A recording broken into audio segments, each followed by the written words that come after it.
Hello दोस्तों, welcome to my YouTube channel Yuva Pathshala. तो आज का हमारा टॉपिक क्या है? Caste based census. ठीक है, चलो शुरू करते हैं बिना किसी देरी के। देखो, अपकमिंग सेंसस में जो सेंट्रल गवर्नमेंट है वो जनता को क्या अपनी कास्ट पूछेगी। ठीक है, सबसे पहले देखो सेंसस क्या होता है। सेंसस का मतलब क्या है? सेंसस का मतलब है जनगणना। ठीक है, तो कास्ट बेस्ड सेंसस यानी कि जाति बेस्ड जनगणना होने वाली है आने वाले टाइम पे। ठीक है, तो हमारे कॉन्स्टिट्यूशन में यानी कि हमारे सरकार ने कुछ जातियां आइडेंटिफाई किया है। सबसे पहला है आपका शेड्यूल्ड ट्राइब, एसटी। दूसरा शेड्यूल्ड कास्ट, एससी। तीसरा अदर बैकवर्ड क्लासेस, ओबीसी। और चौथा है जनरल। एक पांचवा भी है, वो है ईडब्ल्यूएस। ठीक है, तो इतनी ये चार पांच जातियां हैं जो हमारे सरकार ने आइडेंटिफाई कर रखा है। समझ में आया? ठीक है, चलो नेक्स्ट चलते हैं। आज की न्यूज़ क्या है? देखो देखो, recently cabinet committee on political affairs cabinet committee on political affairs has approved the inclusion of caste enumeration in the upcoming census. आने वाले टाइम पे जातिगत जनगणना होने वाली है। ये अप्रूव किसने किया है? Cabinet committee on political affairs. जैसे कि कैबिनेट कमिटी ऑन सिक्योरिटी होती है, उसी प्रकार से कैबिनेट कमिटी ऑन पॉलिटिकल, इस पॉलिटिकल अफेयर्स, इसको हेड कौन करता है? हेडेड बाय, इसका हेड कौन है? प्राइम मिनिस्टर, यानी कि नरेंद्र मोदी जी, जो current prime minister of India है, इसका चेयरपर्सन है। ठीक है, cabinet committee on political affairs clear है। Next, census in India. देखो, census is a union subject. Census कौन सा सब्जेक्ट है? यूनियन सब्जेक्ट है, जो कि entry 69 of the union list under schedule 7। तो शेड्यूल 7 क्या है? जैसे शेड्यूल 7 में क्या क्या आता है? देखो, तीन चीजें आती है। एक होता है आपका यूनियन लिस्ट, एक है आपका स्टेट लिस्ट, और तीसरा क्या है? कॉनकरेंट लिस्ट। कॉनकरेंट लिस्ट, यूनियन लिस्ट में कौन सा आता है? यानी यूनियन लिस्ट का मतलब क्या है? ऐसी विषय पर जो सिर्फ और सिर्फ सेंट्रल गवर्नमेंट ही कानून बना सकती है। ठीक है, स्टेट लिस्ट क्या है? यानी कि ऐसे विषय पर जो कि सिर्फ और सिर्फ स्टेट ही कानून बनाती है। कॉनकरेंट लिस्ट क्या है? जो सेंटर प्लस स्टेट दोनों ही इस पे कानून बना सकते हैं। समझ में आया इतना? क्लियर है? और ये कौन सा आर्टिकल का अंडर आता है? आर्टिकल 246। आर्टिकल 246, ये इंपॉर्टेंट फैक्ट है। ठीक है, नेक्स्ट चलते हैं। सेंसस एक्ट क्या बोलता है? Census act 1948 provides a plan for conducting population census along with the duties and responsibilities of census officer। तो सेंसस एक्ट 1948 ये वाला इंपॉर्टेंट फैक्ट है। Census act 1948। ठीक है, इसमें क्या बोला गया? इसके अंदर क्या आता है? जो पॉपुलेशन सेंसस है ना, उसको कौन कंडक्ट करवाएगा, किसकी रिस्पॉन्सिबिलिटीज होगी और किसकी ड्यूटीज होगी? वो सेंसस ऑफिसर की ड्यूटीज और उसकी रिस्पॉन्सिबिलिटीज होगी कि पॉपुलेशन को किस तरह से, पॉपुलेशन सेंसस को किस तरह से वो कंडक्ट करवाएगा। क्लियर है इतना?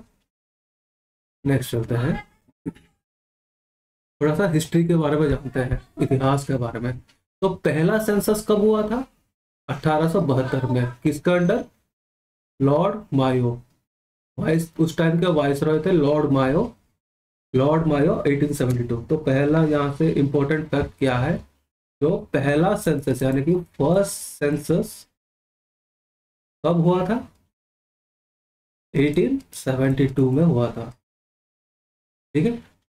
Next, after independence it was conducted by registrar general and census commissioner of India. After independence यानी कि आज़ादी के बाद इसको कौन कंडक्ट करवाता है सेंसस को? रजिस्ट्रार जनरल और सेंसस कमिश्नर ऑफ इंडिया, ये दोनों ही कंडक्ट करवाते हैं इसे, सेंसस को। ठीक है। यानी कि ये दोनों के दोनों किसके अंडर में आते हैं? Under ministry of home affairs के अंडर आते हैं दोनों के दोनों। ठीक है। रजिस्ट्रार जनरल और सेंसस कमिश्नर इंडिया किसके किसकी मिनिस्ट्री के अंदर आती है? मिनिस्ट्री ऑफ होम अफेयर यानी गृह मंत्रालय के अंडर आती है। ठीक है। The first known census for citizen was done in 1830 by Henry Walter. तो पहला नॉन सेंसस यानी कि पहला नॉन सेंसस सिटीजन के लिए कब हुआ था? 1830 में। इसे कौन करवाया था? ये हेनरी वॉल्टर ने। कहाँ पे हुआ था? ढाका यानी कि प्रेजेंट बांग्लादेश पे जो है, वहां पे पहला सेंसस हुआ था। ठीक है। इसीलिए हेनरी वॉल्टर को हम फादर ऑफ इंडियन सेंसस भी कहते हैं। ये रहे, ये इनका फोटो है, हेनरी सेंसस। ये है अपना लॉर्ड मायो। ठीक है, वाइसरॉय लॉर्ड मायो। इतना क्लियर है?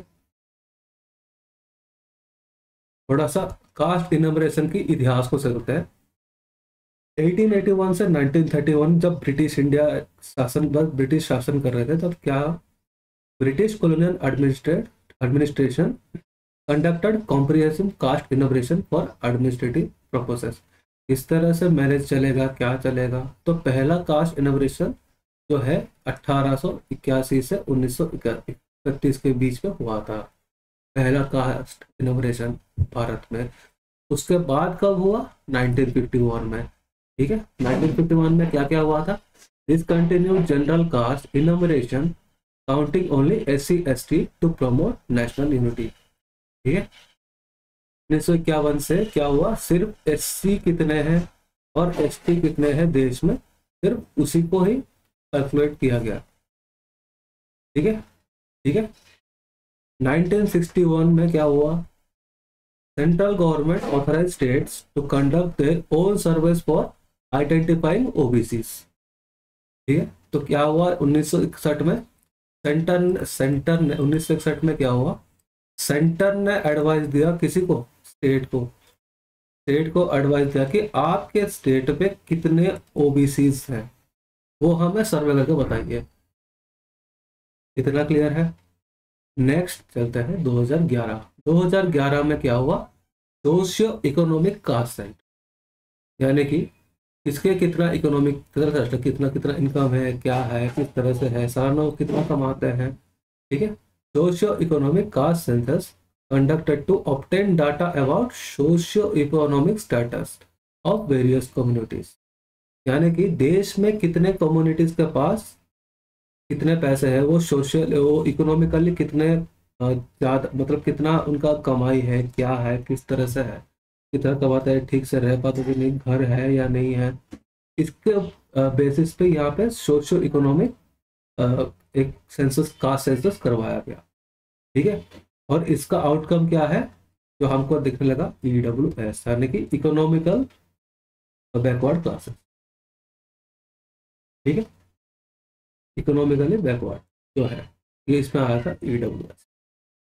इतना क्लियर है? नेक्स्ट देखो, कास्ट इनमरेशन सेंसस में का क्या सिग्निफिकेंस क्या क्या है। सबसे पहले देखो, judicial requirement. State must conclude the backwardness of a particular classes for people only after proper assessment and objective evaluation. Judicial requirement यानी कि देखो, स्टेट क्या करेगा कि कितने कौन से, देखो कम्युनिटीज में भी कुछ कुछ डिवीजन होते हैं।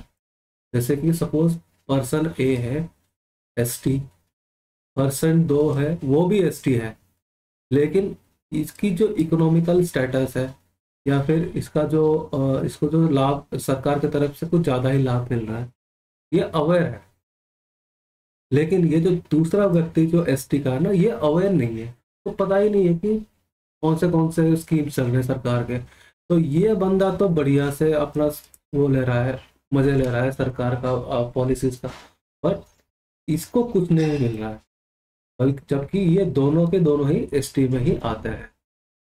ठीक है, particular class of people only, अगर को बढ़िया से बेनिफिट मिल गया तो इसको इसको बेनिफिट नहीं मिल रहा है कुछ, तो फिर इसका प्रॉपर असेसमेंट किया जाए और इसका एक इवाल्युएशन किया गया है।